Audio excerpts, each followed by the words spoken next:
Welcome back to Simplexity Analytics Seasonal Report for July of 2023.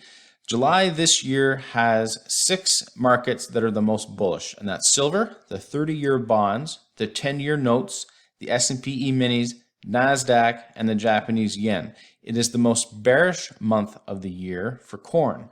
In this video, we're going to cover the 30-year bonds, the S&P E-minis, and corn. As well, every month we do the E-minis, gold, and 30-year bonds on our website. The corn market has a very straightforward seasonal pattern. We see here that at the beginning of the summer, usually in June, is the top of the market, and then it declines to a bottom in the fall, and then a high again in the summer, a bottom again in the fall, and so forth. So one thing we noticed, though, between these two different rallies and declines is that the rally from the beginning of the year to June, well, that occurs over 6 months, is more of a steady rise in prices, whereas the decline from basically now until the fall occurs over a 3-month span. So the decline is much more rapid than the rise was.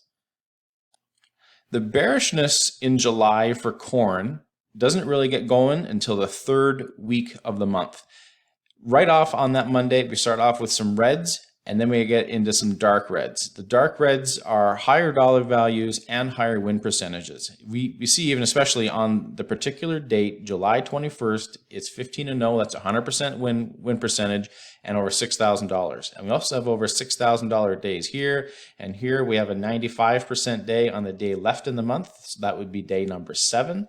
And then we have a little bit of reddish bearish days at the beginning of the next week before price starts probably to react to this extreme bearishness and starts to have a little bit of a rally again. But really key in on this 3rd week for corn.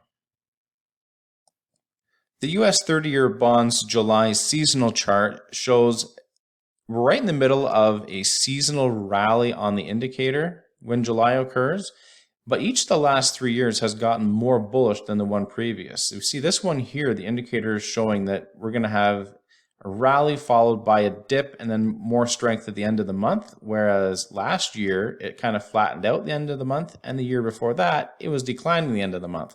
So let's see if we can make some sense of this on the heat map. The 30-year bonds heat map for July has a lot of bright green on it with a mixture of a few red days here and there. Now, we have a bright green day here right after the holiday, but again, it's just a one day. We want clusters of days horizontally and vertically that show a lot of bullishness or bearishness. And we don't get that until the 3rd week of the month. Bright green days here, and then we have a little bit of bearish red days the following week. Maybe just that's more of a reaction to the big bullishness we had here, followed by the bullishness picking up again at the end of the month. We have 90% days down here, and we also have a 5-day hold, which is really good, 81%, $17,000 over those 5 days. Simplexity Analytics ranks July as the most bullish month of the year for the S&P E-minis, and that ranking is based on both the winning percentage, and that means the number of times it closes higher than it opens, as well as the dollar value difference from the open until the close.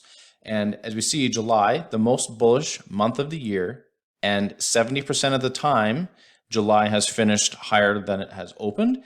And over those years, it has netted $50,000 in approximately 20 years of data. And by the indicator, here's July, this big upswing here, here's July, and here's July coming up this year. The big bullish areas for the S&P E-minis for July occurs in 2 areas. Number 1, right here right off the start of the month, right sandwich around the Independence Day holiday, we have bright greens before it, followed by bright greens after it. High percentages, 92, 86s, 85s, and a lot of high dollar values. A few of them over $10,000 on this one, and here, and over here. The second area to focus in on, although this is kind of sandwiched in between some red days, is this green area in here in the middle of the 3rd week.